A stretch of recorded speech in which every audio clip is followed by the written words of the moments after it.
आप सबको जय मसीह की। परमेश्वर का धन्यवाद करते हैं एक और नया दिन हमारे जीवन में देने के लिए। परमेश्वर का वचन हमसे कहता है, सावधान रहो, सावधान रहो कि तुम मनुष्यों को दिखाने के लिए अपने धर्म के काम ना करो, नहीं तो अपने स्वर्गीय पिता से कुछ भी फल ना पाओगे। जो कुछ भी हम करते हैं, हम मनुष्यों को दिखाने के लिए ना करें। अगर ऐसा करेंगे तो हमारे स्वर्गीय पिता, हमारे सृष्टिकर्ता परमेश्वर से कोई प्रतिफल हमें नहीं मिलेगा, कोई फल हम नहीं पाएंगे। परमेश्वर का वचन हमसे कहता है कि तुम मनुष्यों को दिखाने के लिए अपने धर्म के काम ना करो। लेकिन इसके विपरीत मनुष्य क्या करता है? अपने आगे ढोल नगाड़े बजाता है। सारे जगत में इस बात का प्रचार कर देता है कि मैं फलानी जगह पर इस काम को करने वाला हूँ। वो शो ऑफ करता है। लेकिन परमेश्वर क्या कहता है कि तुम मनुष्यों को दिखाने के लिए अपने धर्म के काम मत करो। लेकिन मनुष्य इसके उल्टा, इसके विपरीत करता है।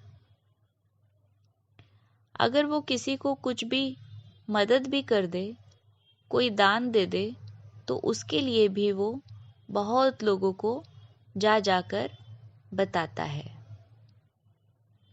और उसका प्रतिफल, उसका रिवॉर्ड जो परमेश्वर उसको बदले में देने वाला था, वो वहीं पर खत्म हो जाता है। क्योंकि परमेश्वर ने कहा है कि यदि तेरा दाहिना हाथ कुछ दान दे रहा है, किसी की मदद कर रहा है, तेरी मुट्ठी में जो कुछ भी है वो तेरा बायां हाथ भी ना जानने पाए, लेकिन वो सारे जगत में इसका ढिंढोरा पीट देता है, तो उसका प्रतिफल वहीं पर खत्म हो गया। उसके बाद जब वो प्रार्थना करता है, तब भी वो सामने वाले व्यक्ति को जता देता है कि मैंने तेरे लिए प्रार्थना की।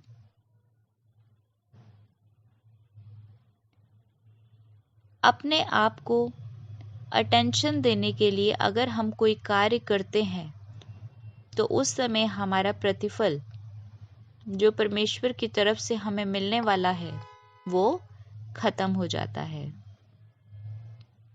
परमेश्वर ने कहा है कि तुम मनुष्यों को दिखाने के लिए कोई भी काम ना करो, नहीं तो अपने स्वर्गीय पिता से कुछ भी फल ना पाओगे। अगर किसी विषय को लेकर हम अपनी प्रार्थना निवेदन परमेश्वर के सम्मुख लेकर आए हैं, या हम चाहते हैं हमारी कोई इच्छा है वो पूरी हो जाए, उसके लिए अगर हम कोई उपवास रखते हैं, तो उस उपवास के विषय में किसी दूसरे व्यक्ति को पता नहीं होना चाहिए सिवाय परमेश्वर और स्वयं उस व्यक्ति के जो उपवास रखता है।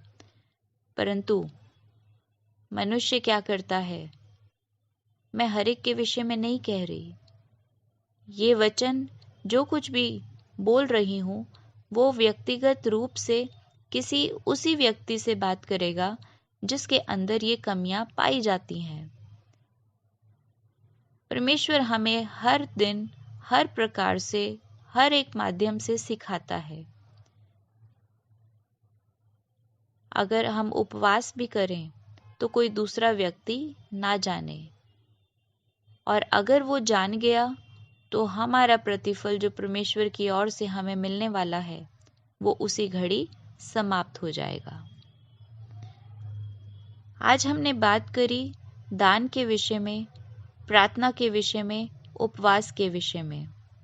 इन तीनों में एक कॉमन बात है, वो ये है कि हमारा परमेश्वर पिता गुप्त में देखने वाला परमेश्वर है और उसका प्रतिफल देने वाला परमेश्वर है। और जब परमेश्वर प्रतिफल देता है तो वो संभाले नहीं संभलता। ठीक उसी प्रकार जिस प्रकार पतरस ने जब प्रभु की आज्ञा को मानकर दूसरी जगह में जाल डाला और उस समय उसका जाल अत्यधिक मछलियों से भर गया, बहुतायत की आशीष उसको मिली, यहाँ तक कि उसका जाल फटने लगा। उसी प्रकार जब हम परमेश्वर की आज्ञा को मानते हैं, मनुष्यों को दिखाने के लिए कोई काम नहीं करते, परंतु परमेश्वर को उपस्थित जानकर परमेश्वर को प्रसन्न करने के लिए हम अगर कोई भी कार्य करते हैं, चाहे वो किसी को मदद करना हो, चाहे वो सच्चे हृदय से परमेश्वर से प्रार्थना करना हो, चाहे वो किसी विषय को लेकर उपवास में रखना हो, उन सब के विषय में परमेश्वर कहता है, मैं जो गुप्त में देखता हूँ तुझे प्रतिफल दूंगा।